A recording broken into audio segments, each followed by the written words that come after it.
Parce que si tu es un ange, ton libre arbitre est quelque peu limité. Alors que si tu es un être humain, tu as un libre arbitre absolu selon d'autres narrations.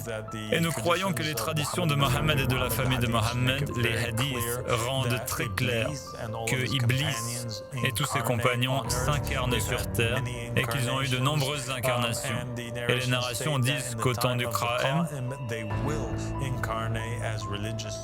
ils s'incarneront sous la forme de savants religieux et de dirigeants qui essayent d'égarer les gens loin de la vérité.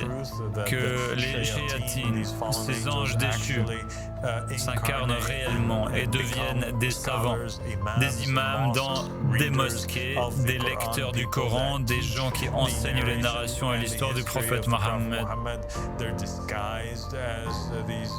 Ils se sont déguisés en êtres pieux, mais en réalité ce sont des diables ou des anges déchus.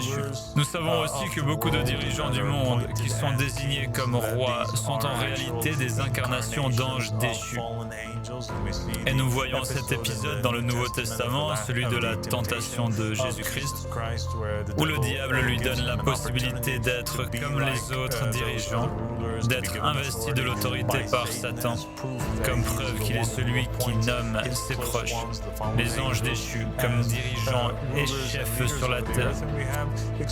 Et nous avons des paroles explicites du Yamani de la famille de Mohammed, l'imam Ahmed al-Hassan alayhi salam, dans lesquelles il dit que, par exemple, l'un des anges déchus était un ange du nom de Sharcharan, et que c'est un associé démoniaque très proche de Lucifer ou d'Iblis, et que cet individu, cet ange déchu, s'est incarné sous la forme de George W. Bush. Et nous croyons aussi que les narrations disent que le Qa'im viendra et qu'il aura avec lui Gabriel et qu'il aura avec lui Michael en sa droite et à sa gauche, et que Raphaël et que beaucoup d'autres anges qui sont de bons anges s'incarnent sous forme humaine afin de soutenir le Qa'im.